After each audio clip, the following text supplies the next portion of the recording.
Are you using prayer as a reason to not trust God?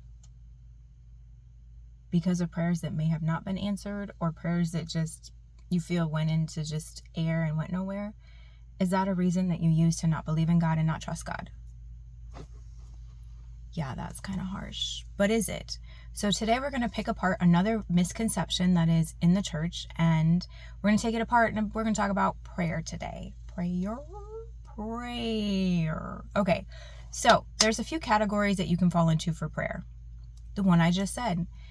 You use prayer as a weapon against God to not believe in him or trust in him, because prayers that you have prayed did not happen or did not come true or didn't get answered in the manner that you felt they should have been answered in, or the time frame you felt they should have been answered in.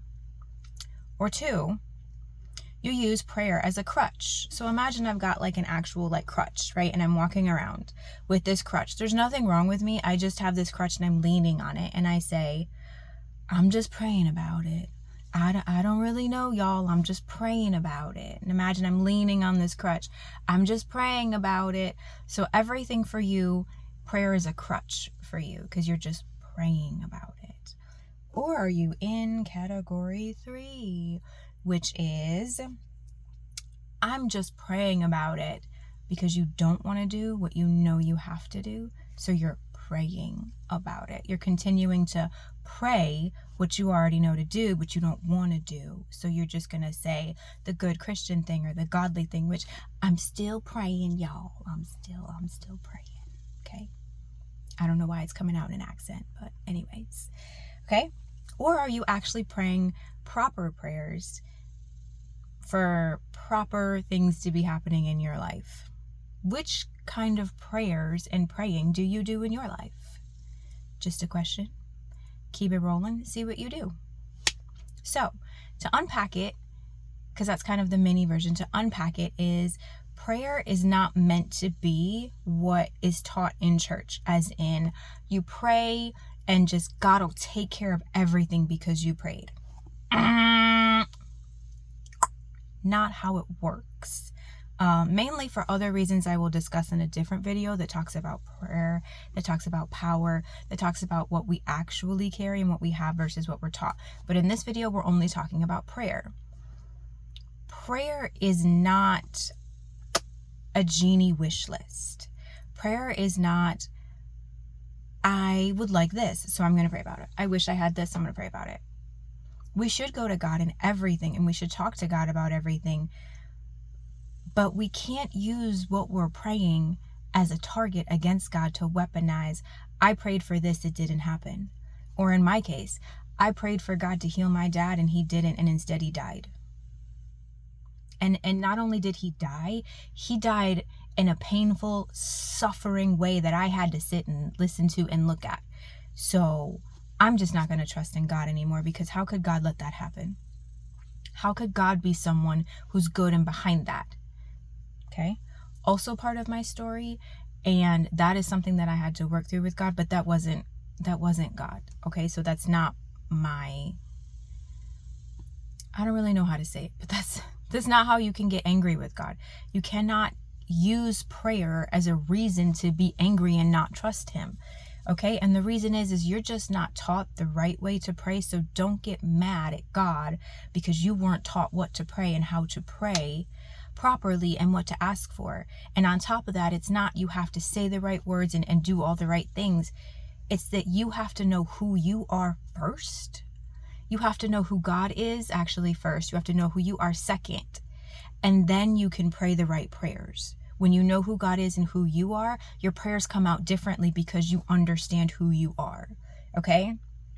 If you are at home and you're staring at your fridge and you're like, there's all this food in it, and you're like, I am so hungry right now, but you will not get your butt up and walk to the fridge and eat food, how silly do you look sitting at your table being like, I am so hungry right now. God, I'm so hungry. Why aren't you feeding me? And you think that that's silly, but that's how some of our prayers are. Like, just get up, walk to the fridge, get some food out, close the fridge, and eat it. You don't need to pray about that, okay? There's a lot of things that we don't need to pray about that we do because, one, we just don't want to do it. We're procrastinating. We're leaning on the crutch of God will just give me all the answers. He'll show me, the blue spotted bird with 2 spots and one on its left eye and one on its right eye and one on a tip of a wing. Like, that's not how God works. Like, he's not a genie to show you that stuff. And this is the misconception in church that we're taught a lot of the time about prayer. That's not how it is. It's not how this works, okay? And it's not about being perfect. It's just knowing who God is and who you are changes your prayers, okay? Again, with that example with the fridge, I can just simply get up because there is food in my fridge and just go eat it. So it's not saying that, well, I'm not praying the right prayer about eating food and being hungry. No, you just are praying what you could be doing. There's a difference, okay? God will do what you cannot do. So if you can get up and walk to the fridge and eat, he's not going to have like Elijah and have like a raven come feed you, okay? He's not, because you have access to the food. You just have to do it and get up, okay? So that's why this mini thing is just about prayer. I need you guys to understand, because there is a huge misconception that God keeps showing me. And I'm like, why are we teaching people to just pray about it? Yeah, but pray what? Well, just pray about that situation. Just pray about that wayward child. You're like, but the child's not wayward. Just because I brought them to church doesn't mean they're wayward. That's where the problem is at. That was my last video, but like, that's where the problem's at. Okay. I'm so hungry and I want food. You don't need to pray about that. Just go to your fridge and get food if you have food in it. Now, if you don't, that's a different prayer. Do you understand? Like, it's situational. It really depends for each person what they're praying and what they're asking God for. So this, again, it's just a mini one. And the reason why I do this, and I need people to understand this, is because being in church as long as I have been, and being around Christian and godly things as long as I have been, irritate me to my core that I didn't know these things until I went and figured them out and learned them, almost you could say the hard way, but I learned them by my own relationship with God. Because I'm like, and now I get upset because I'm like, you pastors aren't teaching this. You leaders aren't teaching this. You're so fixed on, different rules and things that you set, but this isn't fair because you're not actually teaching and showing me how to pray and how to survive in this.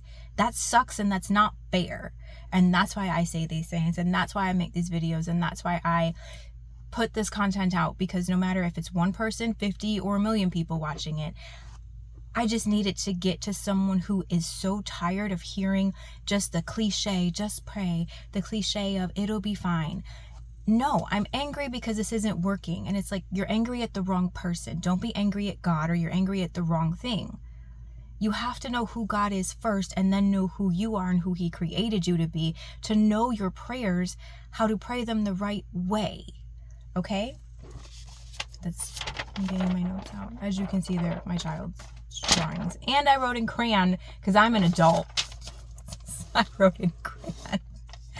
Anyways, so there are prayers. So let's talk about real quickly Paul in the Bible. So Paul in Acts, he's on this boat and he's being delivered to Rome. Now he knows he's going to Rome, okay? But he knows that he has to survive enough to get to Rome. But there's all these waves and crashing and things happening, and Paul's like, look, we're not going to be destroyed. You guys will be fine. But what he says is that this boat might not make it. Okay, so everything that you're with might not make it, but Paul is not praying at each crashing of the wave like, oh God, I thought you said I was going to make it to Rome. Why is this happening? Why is the boat having crashing and waves? Like, I'm going to die first. He wasn't doing any of that because he knew who God was. He knew who he was, and he knew what God had said and promised. So he's like, we'll be fine. It wasn't an arrogance. He just knows he'll be fine. So he's not praying the prayer of, please save the boat, because the boat doesn't necessarily need to get you to where you're going. You need to get to where you're going. Everything else might not make it with you, and that's just a harsh reality. So for Paul, it was the boat's not gonna make it. All the stuff on the boat's not gonna make it. But you know what? Some driftwood might make it. But you're gonna make it. Then Paul gets to he gets to the land, but again, the boat is destroyed, okay? So he's on driftwood. They're swimming. Some of them are on driftwood, and it's all these, he's a prisoner at this time, okay? So that's another thing. He's a prisoner, so he's not like, God, you got to free me, or, you know, God, like, let me just jump off the ship and swim and I'll be free. He's not praying those prayers because he knows that's not the path right now. He knows that's not the plan, but he also knows God said he's getting to Rome, and if this is how I'm getting to Rome, then this is how I'm getting to Rome. He doesn't pray.